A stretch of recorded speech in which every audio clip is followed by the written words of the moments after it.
Hello, and welcome to today's edition of Talking to Introverts. I'm Denise Oliver, and my co host and co presenter and co everything else to do with business stuff is Sami Blackford. Good morning to you. Hello. How are you today? I'm good. I'm very good.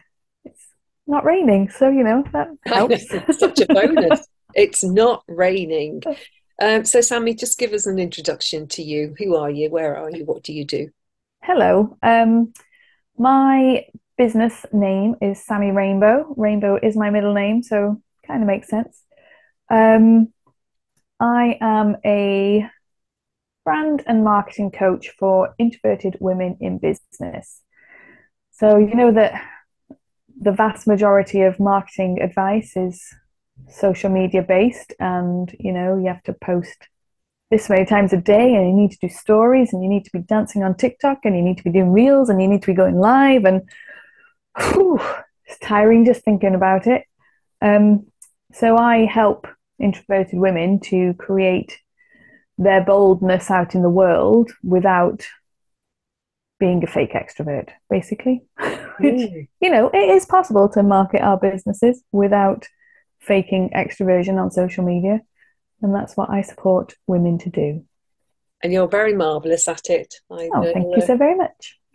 I can attest to that. And as your opening presenter to this show, I'm Denise Oliver.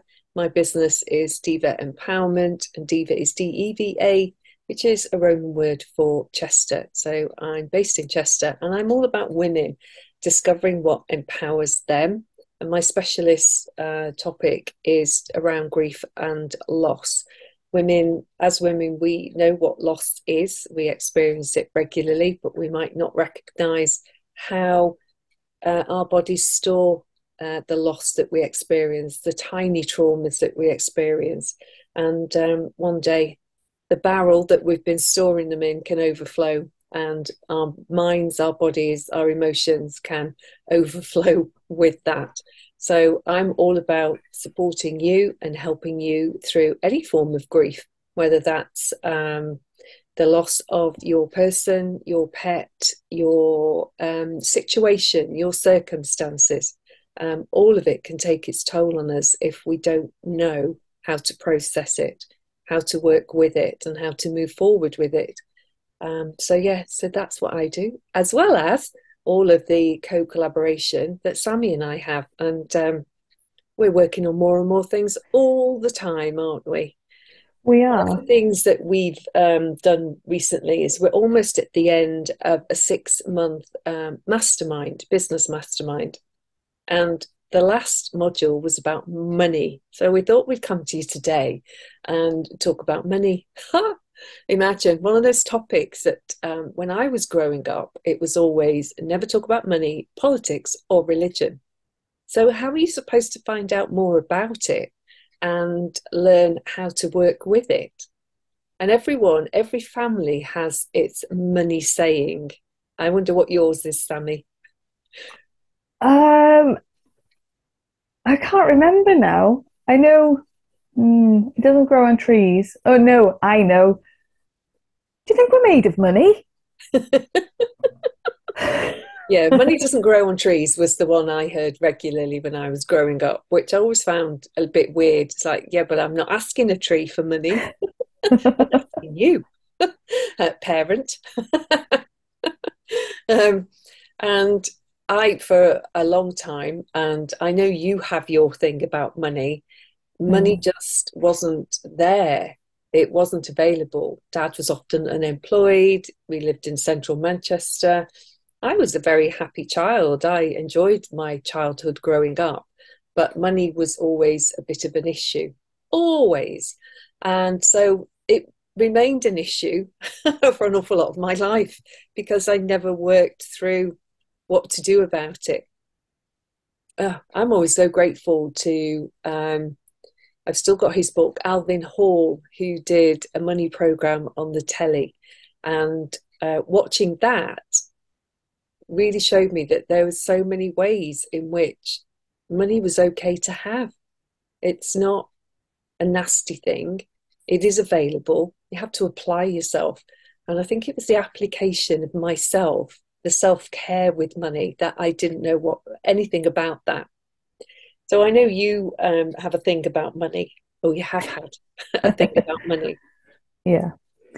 So similar to what you were just saying, when I was growing up, there wasn't much money around. I remember like earliest memories, my dad worked in Liverpool because my mum and dad are from Liverpool. And then just before I was born, maybe a year before I was born, they bought this house in North Wales, which was like four walls. That was pretty much all that was there, I think. It had been gutted by fire and all of this.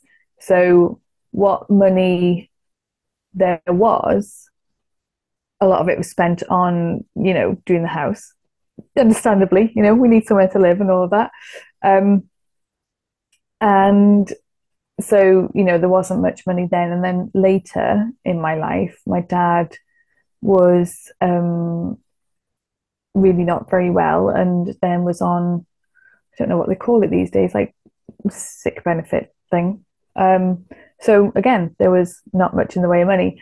I don't think as a child I really knew this was just life. You don't really know what you don't know, do you?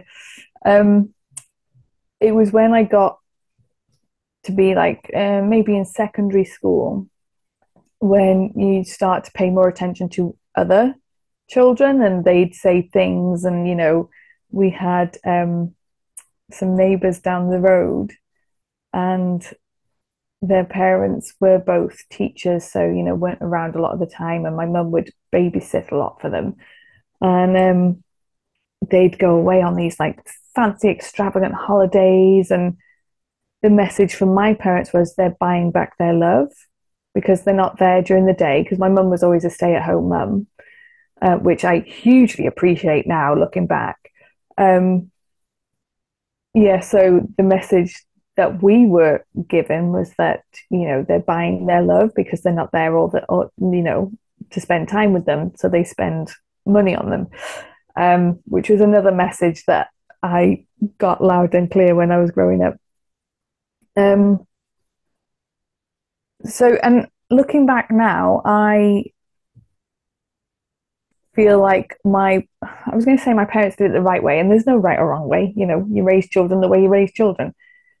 But I appreciate the house that we grew up in. Actually, I was going to say once it was, you know, a house, but I loved that we grew up in a building site. It was, an adventure. It was fun.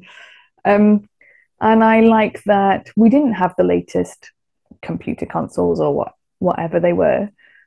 We we played in the garden, we climbed trees, we went down to the river and played in the river. It was a really good childhood. I really loved my childhood. And I think that instilled another message around money. Not having money is fun because you do stuff, you go out exploring, the countryside and all of that. I have learned in later life having money is also fun. um, and you can still do that stuff when you've got money. It doesn't mean that you have to, be stuck inside with the computer games and all of that. Um, but yeah, it's an interesting one when I got that, like when it kind of clicked in my head. It's like, oh, having money doesn't mean that I have to stop doing that stuff. No, it doesn't. In fact, it can enhance it, can't you? Can't it? Because you Mm, can then go and do that stuff somewhere else. It doesn't have to always be in your own backyard. You yeah. can go and find other places where you can climb trees and walk by the river, because you can go different places.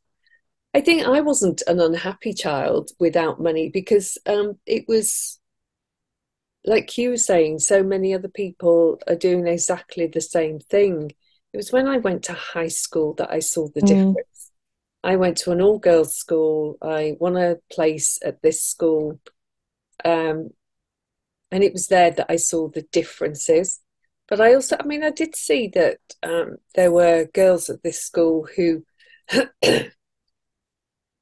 they had a lot of things just given to them, and there was no there was no appreciation of how easy it came to them. And so I then started associating money in my teenage years with, well, if you have a lot of money as a teenager, you don't appreciate it. So I'll be glad I haven't got any. And then that carries on through life. And Mm, it's just like I was just reinforcing that money doesn't grow on trees. And when it does, and you get it way too easily, you don't appreciate it.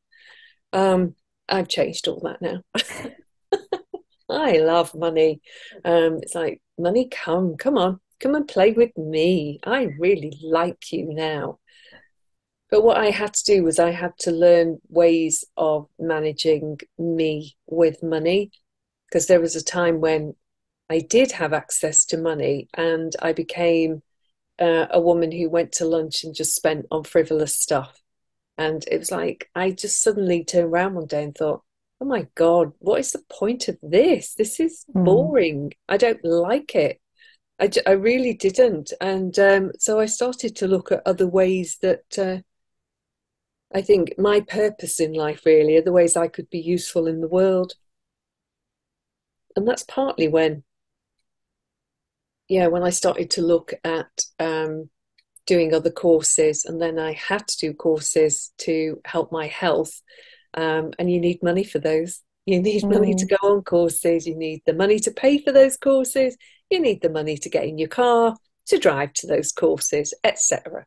And suddenly, I, yeah, I, I think I developed a bit of a more of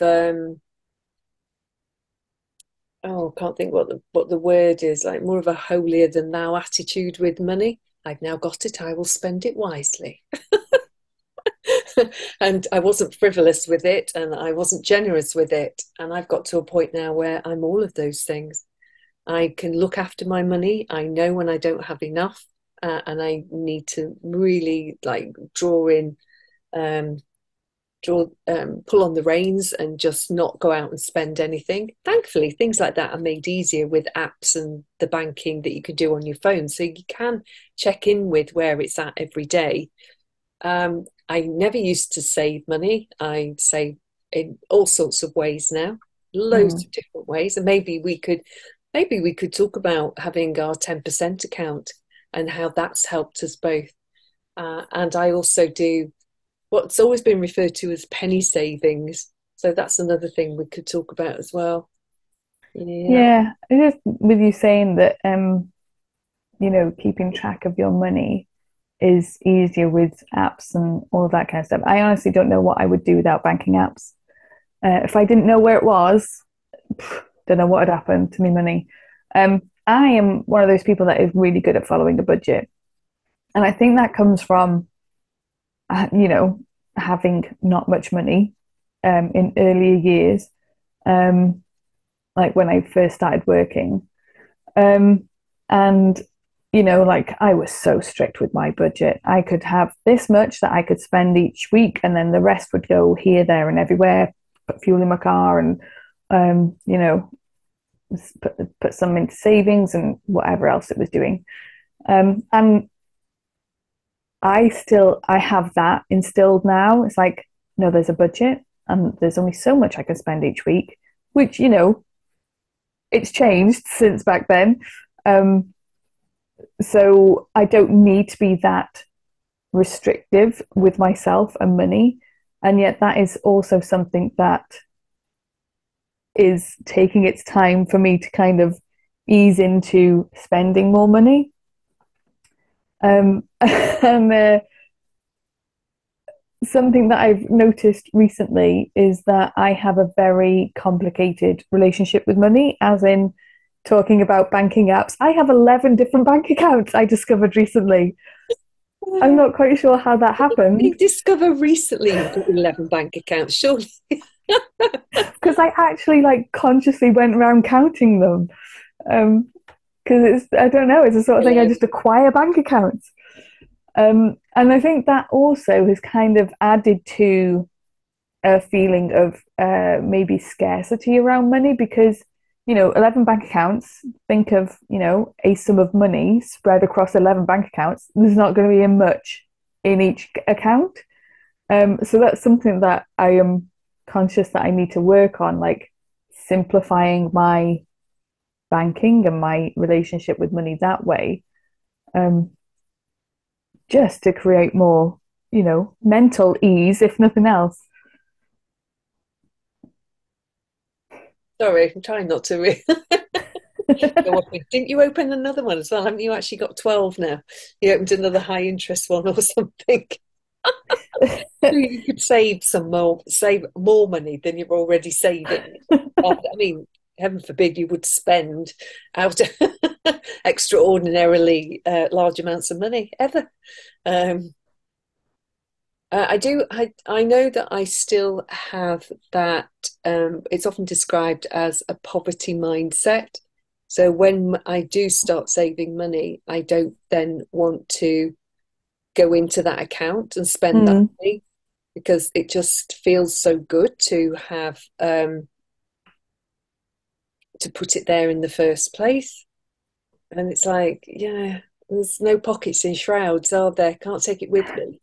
So, but I don't, at the same time, I don't want to just like splurge because you don't remember what you've spent your money on from one month to the next. I don't have that sort of brain. mm. Um, so I'm a quite a dichotomy. I do like to spend, but I do like to save as well. And Yeah. let's just go back to childhood.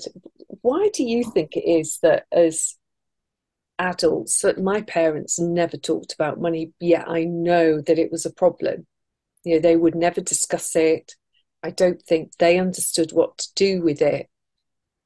But I just wonder, why don't we as adults talk about money, our relationship with money, and why aren't there more practical things happening in schools for kids Mm. to talk about money and what is this thing called a mortgage and what is this thing called life assurance that you have to have with it and all of that. And it's again, it's not to make anything right or wrong because there are things that happen outside of our control to do with banks and interest rates and all of that sort of thing. But I do have, why can't we just have some practical teaching around the subject of money? And Yeah. if you want money and you want to buy a house or you want to travel or whatever it is you want to do, you want to start your own business, where is that money going to come from? And how much do you realistically need in order to do all of that? It's like, why doesn't that happen? Yeah, and I think schools would be a good place for that to happen because I think what you were saying about like why don't adults, talk about it? And I think there's this like underlying message that we're meant to just know this stuff. Yeah. Like why wouldn't we know how to manage money? Because we've never been taught. And I think you're right. I think in schools it would be a very good part of the curriculum to have this, money knowledge of how to manage a household budget, how to, what different savings accounts are, maybe a little bit about investing and, as you were saying about mortgage and all of it, like how to live in the real world with money. Mm. Because I remember in maths we did something called isoperimetric quotients. Couldn't tell you what they are. I just remember the name of them. Couldn't tell you how to do them.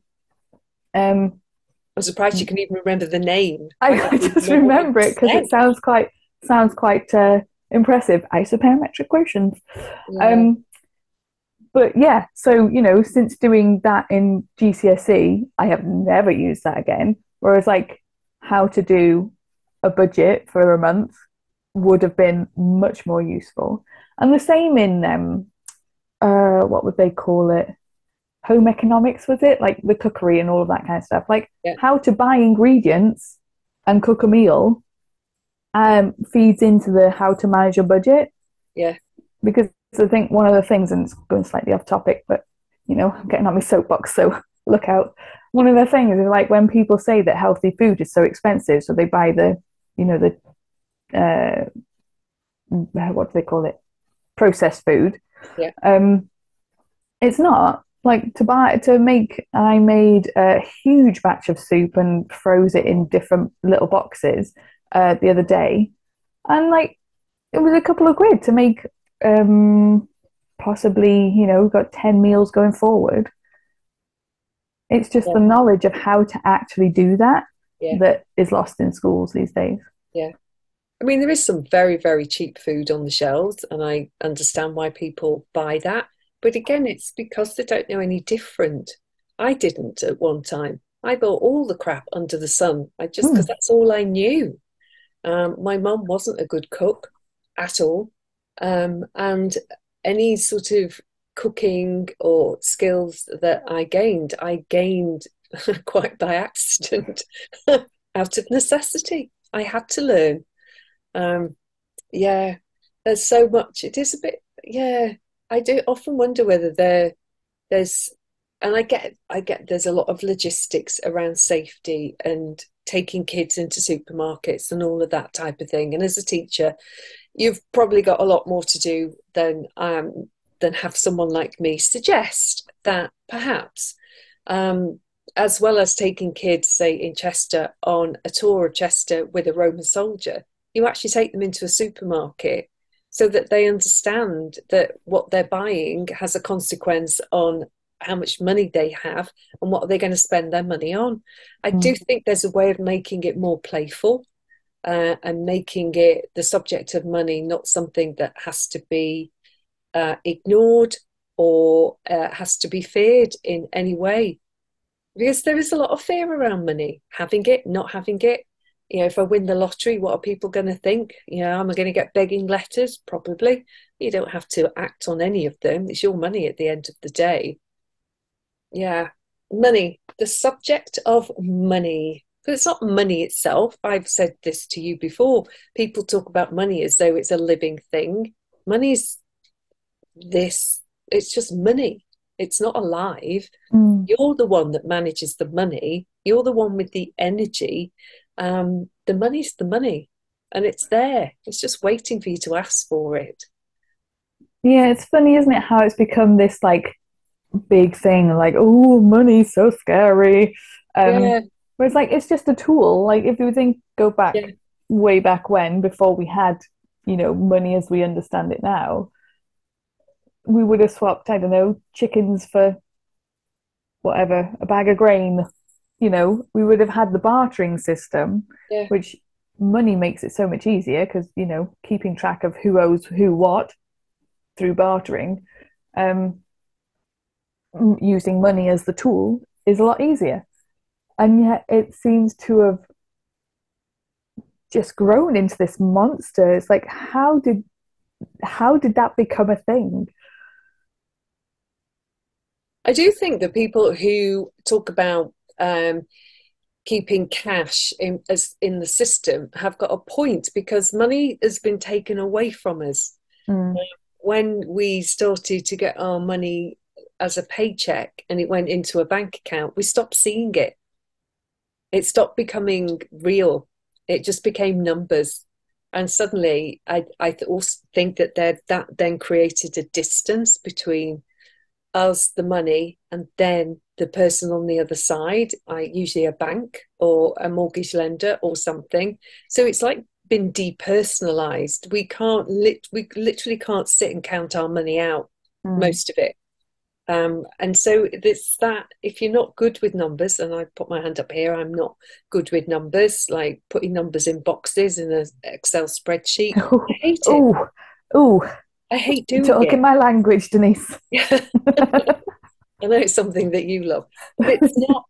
It's for me and my brain. I really have to spend a lot of time doing things like that. And Mm, so, but if I have money in front of me and I can count it, I can see the pattern of money more easily. I can see the pounds, shillings, and pence as it used to be, um, and the notes and that, and it makes more sense. But when it's taken out of your hands, it's mm. depersonalized. It's like it's not yours anymore. The money's in a bank. If that bank Yeah, shuts its doors and closes its cash machine, you ain't got any money. It's not coming to you.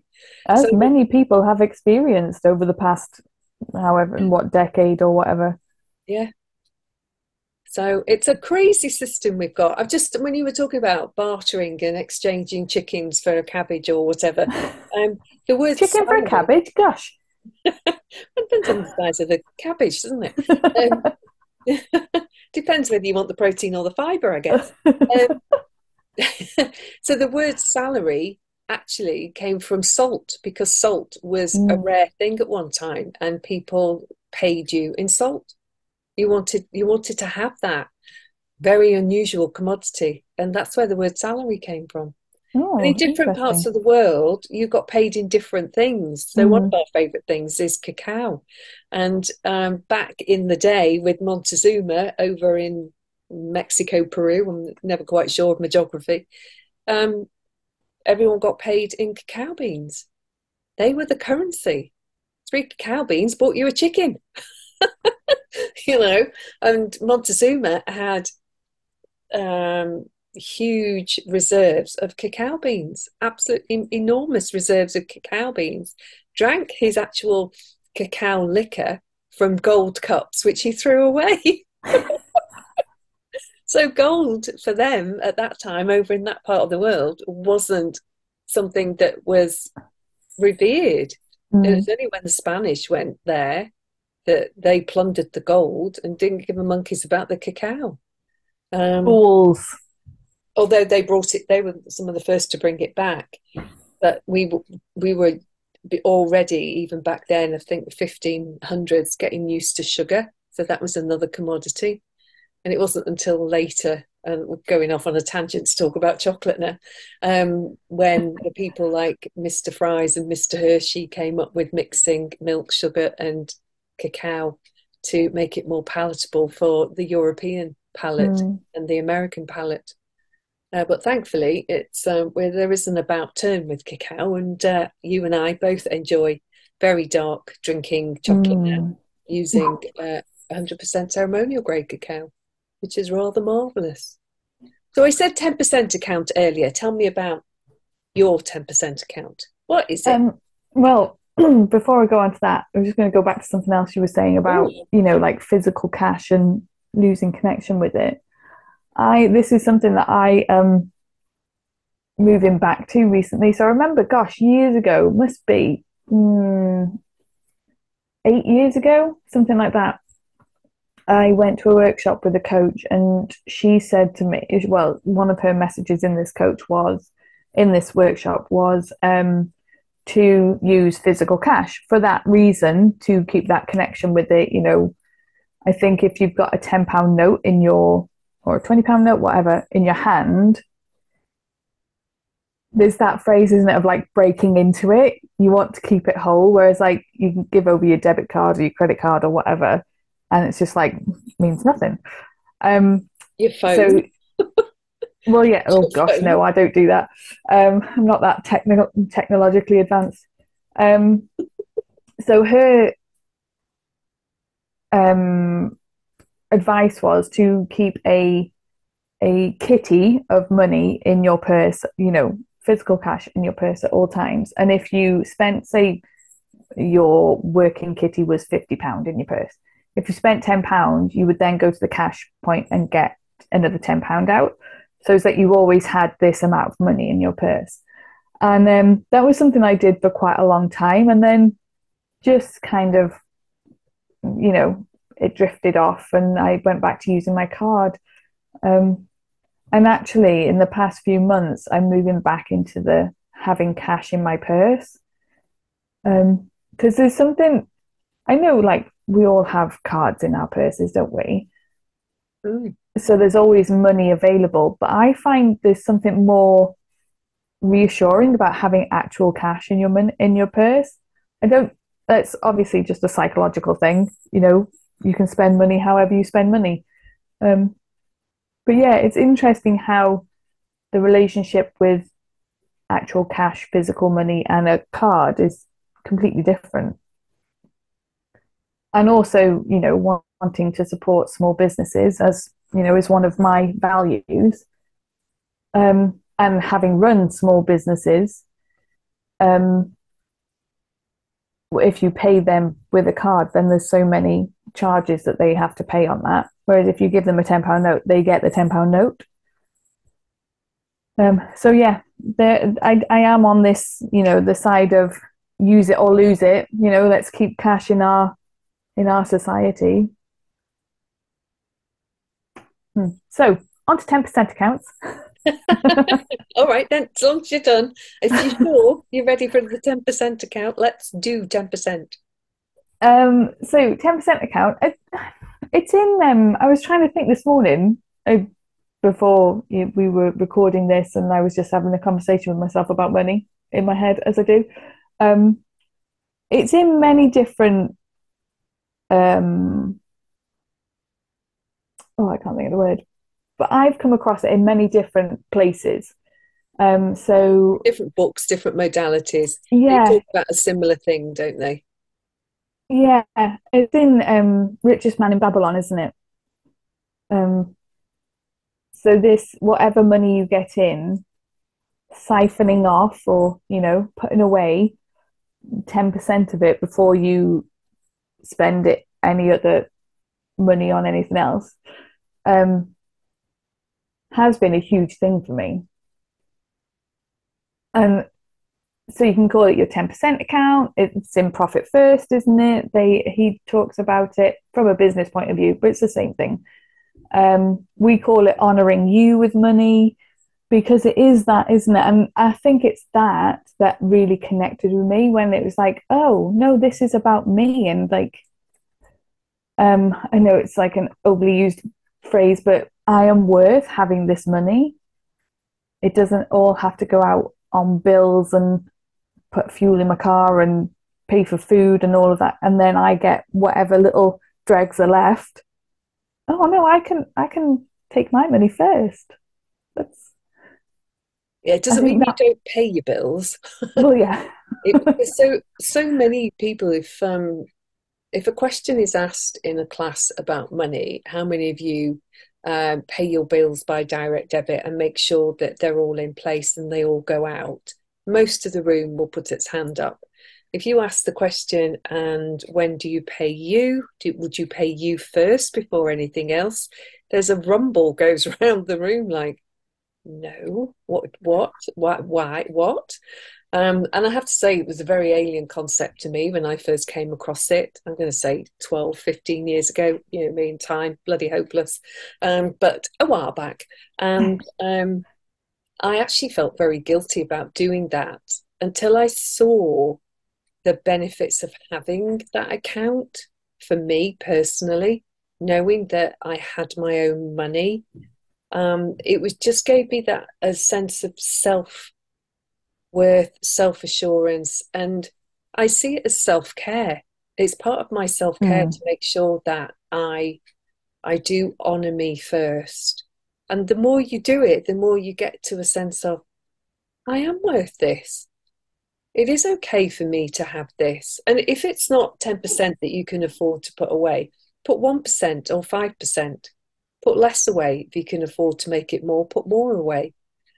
And the whole point of this is not to have it there so that you go and splurge. It's to have it there. It's a self assurance thing, that reassurance that you have got money and that you're happy to have money. And it's not being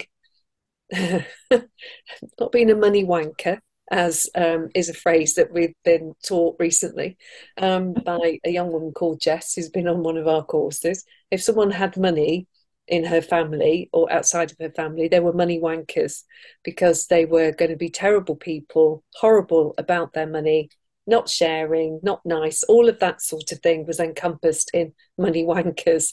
And it was like, I'd never thought of it like that. But that, I think, was what possibly was going on with me, was that I didn't want to be seen as um, lording it over anyone if I had money. I didn't want to publicly announce that I had money. I didn't want that. I hadn't come from that. Poverty was my mindset. And to then save it and to tell myself I was worth saving it and I was worth putting myself first took a lot of practice. A lot of practice. Now it's second nature. Now it's just the first thing I do. I still have plenty of money, to go shopping and do whatever I want to do. But the 10% account, it's one of those that if you do spend on bills, a bit like you were saying, if you spend £10, you immediately put the cash back, you put it back in your purse. So you know you've spent it and you're going to up that, keep your £50 float topped up. um, where was I going with that? The 10% account for me, when I started it in cash. I started saving it in cash. I would go to the cash machine. I'd worked out what was coming in that month, and I took my 10% out and hid it. I couldn't speak about it, couldn't do anything. No, I'll just hide it. And I came to a point where I had thousands of pounds in cash. And then I started to think, I think I do need a bank account for this. And so it went in a bank account and then went towards my pension as it started to get bigger and bigger. So it's not touched as such, it's there. It's a massive safety net. It doesn't get spent on um, anything that the house might need or anything like that. That's not what it's there for. It's there for me, for my reassurance. I do spend it on gold. I will buy gold and I do buy very nice jewelry that goes up in value. Because I don't know about what you've noticed, but money doesn't tend to go up in value. If It anything, it doesn't. goes the opposite way. And so to have lots of cash isn't necessarily the best way of having it. And if you do have to spend it on something urgent, unusual, out of the ordinary, the aim is to then get it back to where it was. So you're not saving for a deposit on a mortgage. This is as well as doing that. Mm. Um, yeah, and it can feel very difficult, but the more you do it, the more you get into it, and suddenly, when you look at bank accounts, whichever one of your 12 you're looking at, suddenly there's money in all of them, not Yeah. just the 10% account. And it's a very interesting concept to me that I can open up. I still like to work with paper and pen when I'm doing the initial accounting. That I feel like I'm spending money, and yet there's like more money left to spend. And I've never quite got over the energy of that. It's like, okay, money seems to like me. I like money. I don't see there's a problem there. I'm not going to rub it in anyone's face. I'm generous, but I'm not overly generous. It's like I know every day exactly to the penny how much I can spend in my current account, whatever that is, whether it's Mm. 2p or £200. I know every day because that's the beauty of a banking app. I can check what's in my account. I know when my next amount of money is coming into that account. And this was something that a friend of mine taught. She didn't know she taught me this. I think it's going back to Alvin Hall. He said, if you don't understand what to do with your money, talk to someone who does. And he didn't mean someone who would invest. He meant someone who you recognized seemed to know where to put money and what to do with it. I went for a dog walk with a friend going back years. And she was someone who was very open about everything. She would talk about anything. Very extrovert. Ask her a question. You don't speak for 20 minutes. Marvelous. And I can remember getting into this conversation with no idea what I asked her to start with. And she told me exactly how she managed her money. And I went away and I wrote it down. I made notes and I thought, okay, I can start doing some of this. Alvin Hall brought a book out. I read the book and I combined those two things. And so now I still do it. I know how much money I have over a certain number of days. Let's say it's 30 days in a month. And I divide those 30 days by the amount of money that's coming in. I know exactly how much money I have for every day.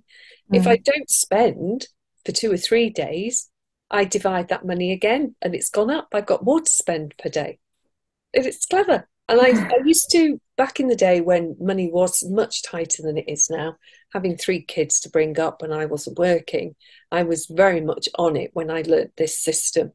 And it was just one of those things that if I knew I couldn't go and do a big shop, like I would say, always do on a Friday night or something, I didn't do it on the Friday night. I would wait.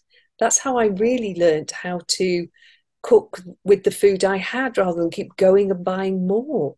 It's just Mm, like, no, let's empty the fridge before I put more in it. What about emptying the freezer before I put any more in it? And so I learned different skills as well as looking after my money. It's a marvelous thing to have. It really is. It's like if you could ask yourself a question like, what if you had all the money in the world, what would you do with it? What would you want mm, to do with it? And I think if you start to ask yourself questions like that, and it's not being selfish, it's like for me, I would like look to buy forests to keep the trees alive. If I could buy a piece of the rainforest, I would. You watch David Attenborough, the program on last night, and he was in Africa. And these poor bloody monkeys have got next to no trees to live in. So they're stealing from the people who are farming the land mm. because they'll not survive otherwise. And some people are very open to having these creatures come and help themselves, but others aren't because it's taking away their livelihood. Mm. I get it from both sides. But it's that whole thing of, God, if I could buy a piece of land and put back the trees those monkeys need, I would. That's what Yeah. I would do with my money. What would you do? Well, as you were talking then, I remember we watched the David Attenborough series about Britain that was on earlier this year, I think. And at the end of each episode, like he looked at the oceans one time, he looked at Yeah, grasslands one time, and each episode was about a different habitat, I suppose you'd call it. Um, and at the end of each episode, there was this message that, if something doesn't change, we're going to lose these habitats, and these animals are, you know, on and on it went. And the what came to me was watching that thing. It's like that's what I would do. I would buy swathes of land and just give it over to nature, and let it rewild itself. Because it's if we haven't got our planet, we haven't got anything really. If we we're, have you? we're up the creek. You can have all the money or no money, but without actually taking care of the planet and what we're buying to eat, what we're buying to wear, all of that. Well, what's the point? Mm, You know, there just isn't any. There's not going to be a point to this. We are destroying this planet hand over fist right now. It's terrible. yeah, my partner has got an online shopping addiction. Um, I don't think it's a full blown addiction, but it's getting there. And he's found this new app or website or something, a bit like Wish, but it's not that one, but very similar from what I can gather. And a delivery arrived at the weekend, and he bought stuff for people for Christmas and all of that. And I was saying, it's like there was something. I was like, why did you buy that? He was like, well, I know, but it's so cheap, so why not? I'm like, yeah, somebody's got to pay somewhere along the line. Yeah, You're paying, I don't know what it was, I can't remember what it was or how much it was, but you're paying that little amount of money. What's happened in the rest of the chain before it gets to you? And I think this is,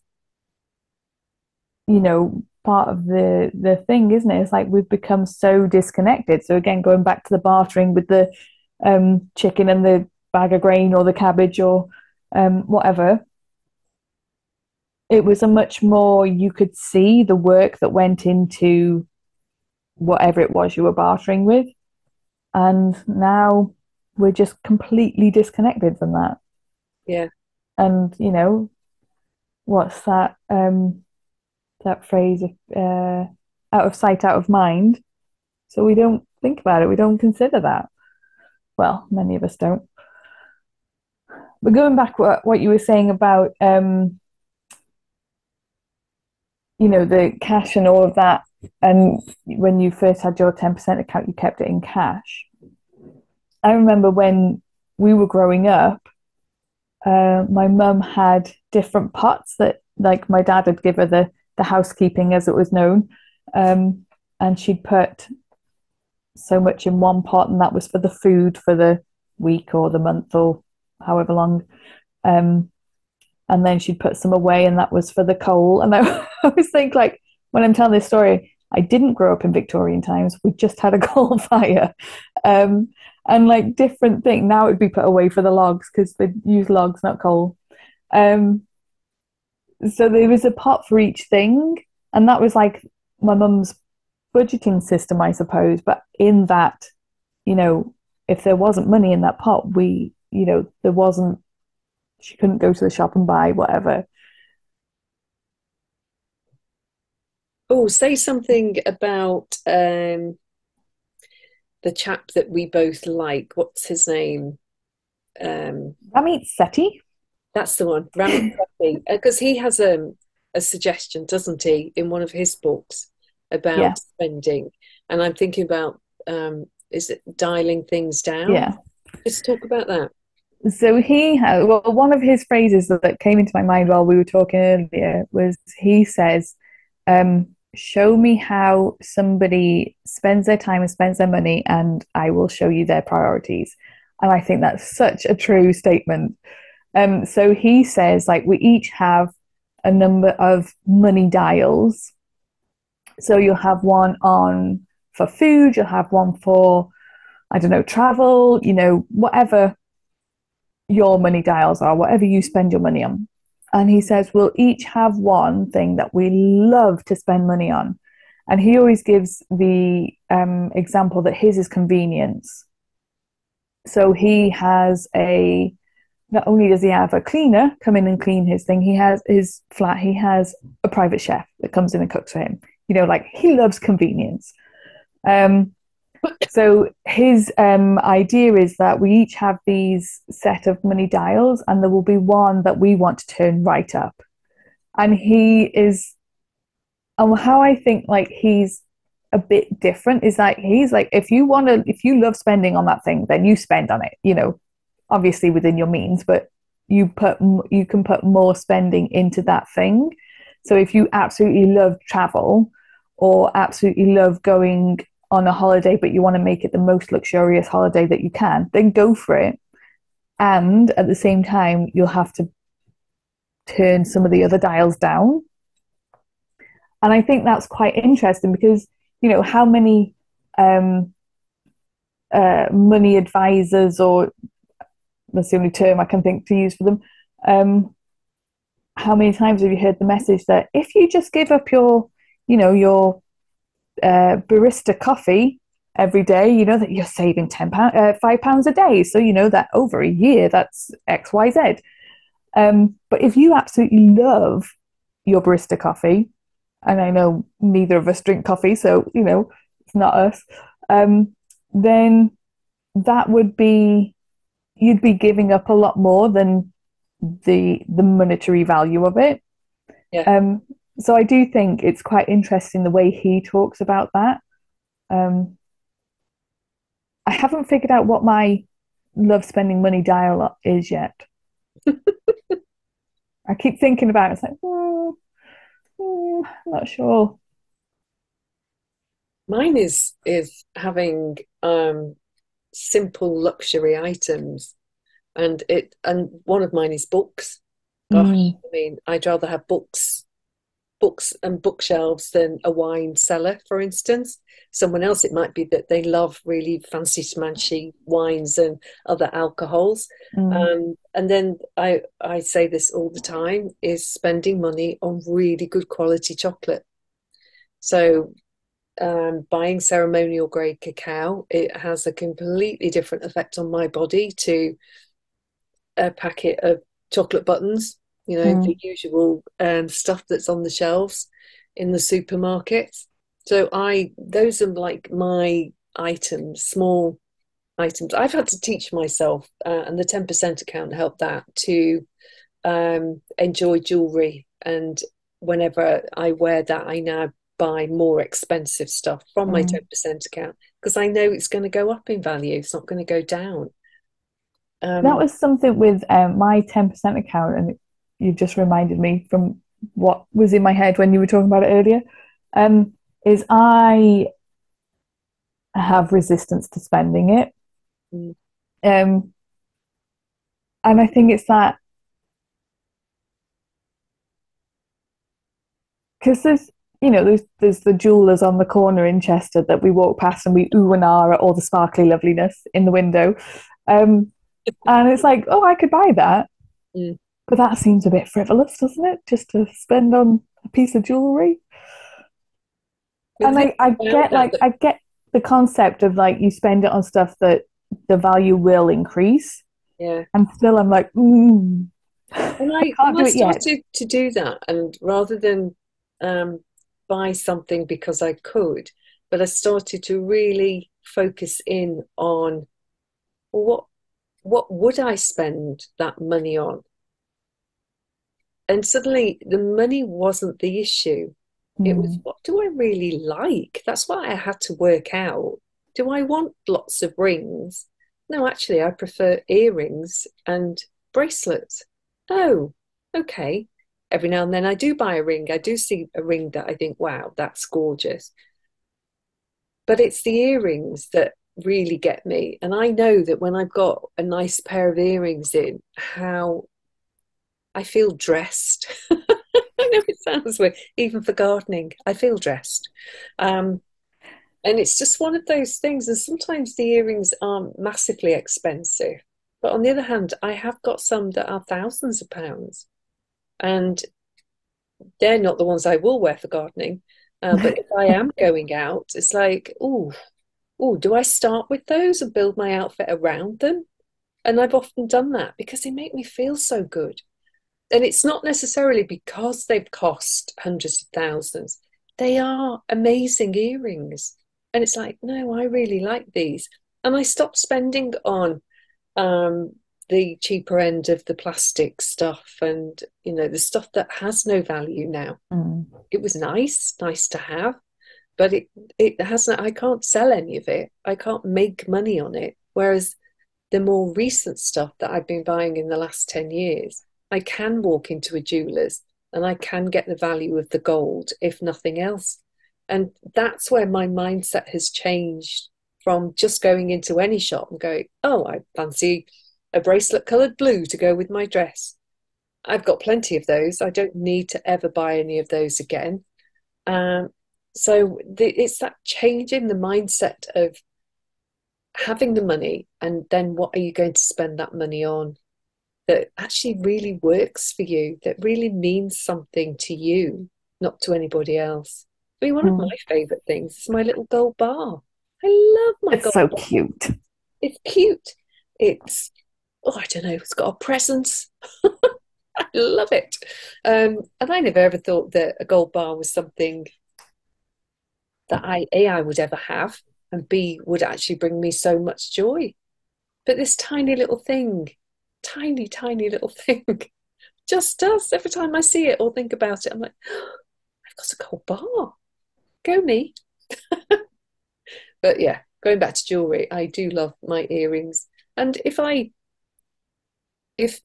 10%, because I put it into gold rather than keep it as money, I don't have the money for something specific that I've seen, I'll wait until I do. And if that's something specific goes, it's like, that's okay. I couldn't afford it then. I'm not going into debt to buy it. I'll wait for the next thing. And it Mm, brings a calmness around money. It stops that.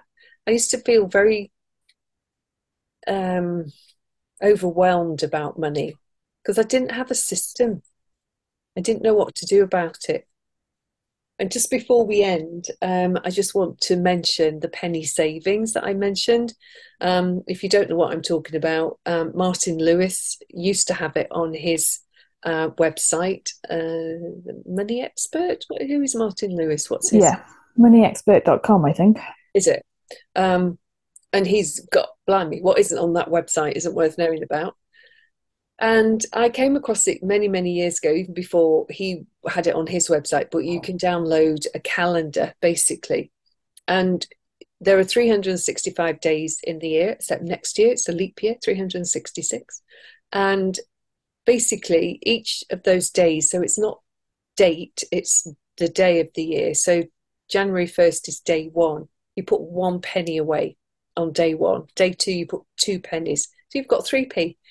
And so on and so on. So by the end of January, you have almost £5 saved if you have coins. Now, I don't have coins anymore because I don't tend to use cash very much. So this year I couldn't do that and didn't.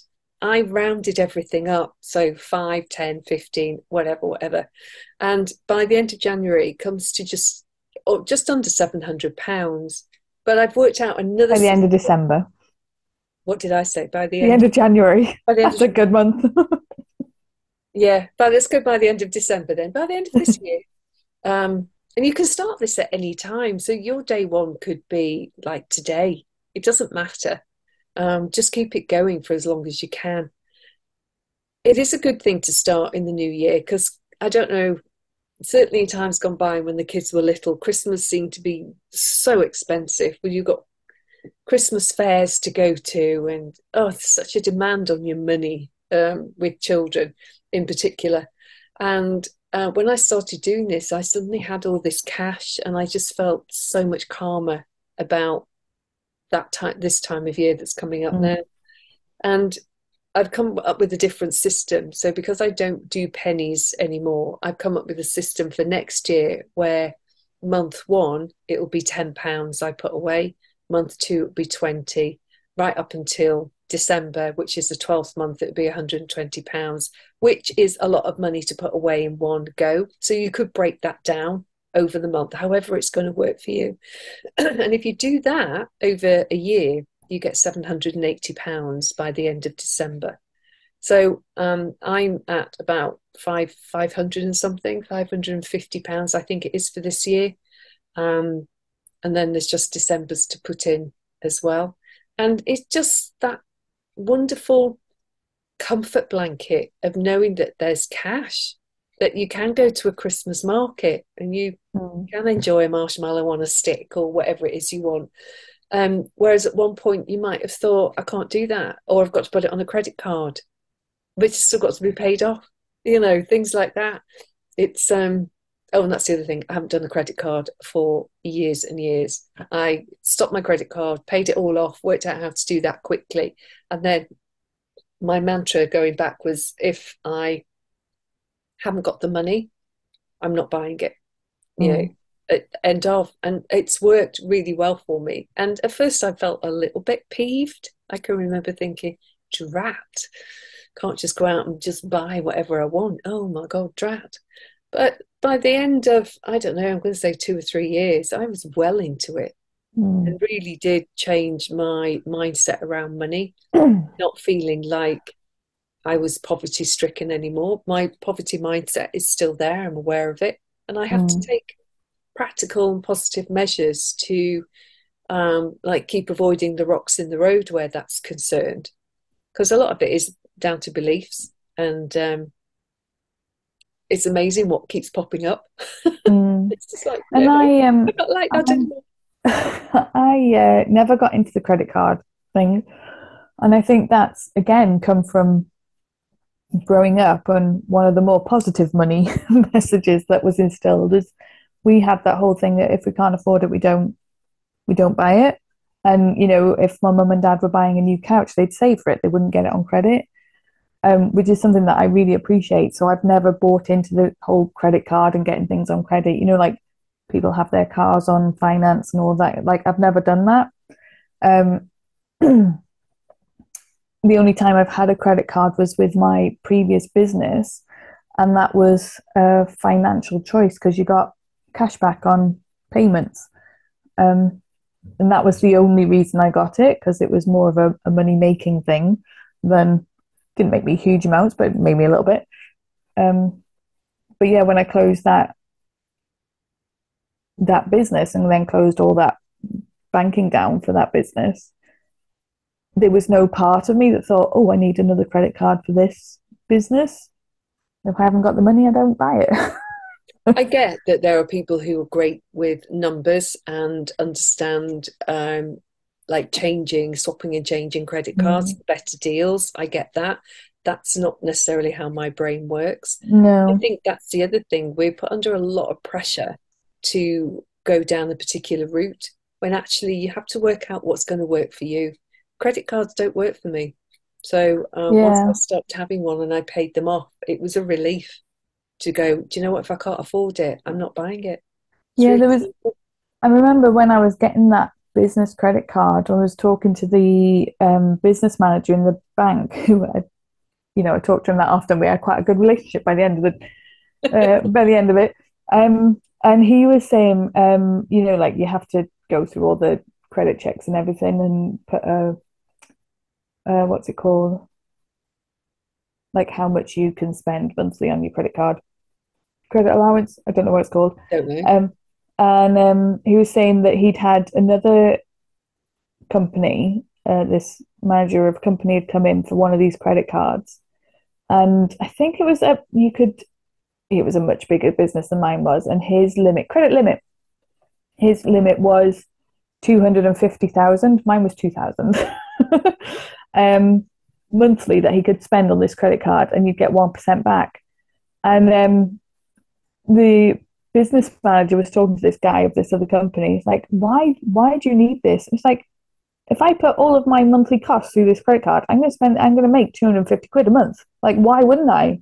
And this was obviously a company that didn't need that extra 250 quid a month, but he saw a money making opportunity, so he did it. Yeah. And it's like people like that, I find just incredible. They will see a money making opportunity and they will go for it. Yeah. Like for me, I'd be like, oh, but that's just, that's a bit money wankerish, isn't it? It's like, I don't need that money, so why would I do that? But it was Money from a makes big, money. yeah. And a guy that I dated a few years ago, he was very good at attracting money. So he would buy like watches. Like I don't know how many watches he's got, but he'd just see a bargain in a watch and he's like, that's going to be worth XYZ in however many years.